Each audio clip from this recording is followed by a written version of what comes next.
Assalamualaikum warahmatullahi wabarakatuh. Halo pemirsa, jumpa lagi di channel Sentilan News.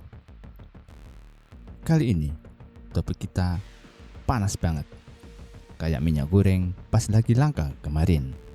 Yap, mantan Menteri Pendidikan dan Kebudayaan, maksudnya Menteri Pendidikan, Kebudayaan, Riset, dan Teknologi, Bapak founder ojol alias Nadiem Makarim resmi ditetapkan sebagai tersangka korupsi. Waduh. Jadi ceritanya begini. Kejaksaan Agung pada Kamis tanggal 4 September 2025 resmi menetapkan Nadiem sebagai tersangka. Kasusnya bukan sembarangan. Ini terkait program digitalisasi pendidikan di Kemendikbudristek periode 2019 sampai 2022. Nah, program ini awalnya kedengarannya keren banget ya. Digitalisasi pendidikan. Biar anak-anak sekolah bisa belajar lebih canggih, pakai tablet, pakai platform digital. Intinya, biar murid Indonesia gak kalah sama murid Korea yang belajar coding dari umur 5 tahun. Tapi ternyata program keren ini ada bumbu penyedapnya. Dugaan korupsi yang bikin negara sampai 1,98 triliun rupiah. Triliun loh ya, triliun. 1,98 triliun rupiah itu kalau dibayangkan bisa buat apa saja.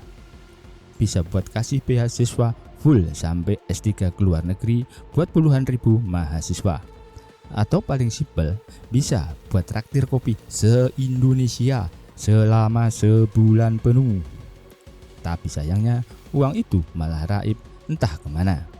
Kayak mantan yang udah move on, susah dicari jejaknya. Kejagung bilang, dalam kasus ini ada penyalahgunaan wewenang di balik program digitalisasi. Modusnya ya biasalah, dari pengadaan barang, sistem, sampai proyek-proyek yang katanya buat pendidikan digital. Dan akhirnya setelah penyelidikan panjang, Nadiem resmi jadi tersangka. Yang bikin makin dramatis, beliau ditampilkan ke publik dengan rompi pink andalan kejaksaan dan tangan di borgol. Pink pemirsa, bukan oranye, bukan biru, tapi pink. Lucunya, dulu waktu menjabat, Nadiem sering ngomong tentang transformasi pendidikan, revolusi digital, dan semangat merdeka belajar. Sekarang malah jadi merdeka jalan ke Kejagung. Dan inget gak, waktu itu banyak guru dan murid yang bingung sama sistem baru. Katanya biar simple, tapi malah ribet. Nah, ternyata di balik keribetan itu ada alasan tersendiri. Jadi bukan cuma siswa yang pusing, tapi negara juga ikut pusing, mikirin uang triliunan yang hilang. Ya beginilah, kadang jargon lebih cepat viral daripada hasilnya. Dan sayangnya yang jadi korban lagi-lagi masyarakat. Anak sekolah yang harusnya dapat fasilitas modern, malah dapat kabar berita kayak gini. Publik pun langsung heboh. Ada yang bilang, loh, masa sih Nadiem yang lulusan Harvard bisa ikut-ikutan korupsi? Ya jangan salah, lulusan kampus top dunia belum tentu lulus ujian integritas. Ada juga yang nyeletuk.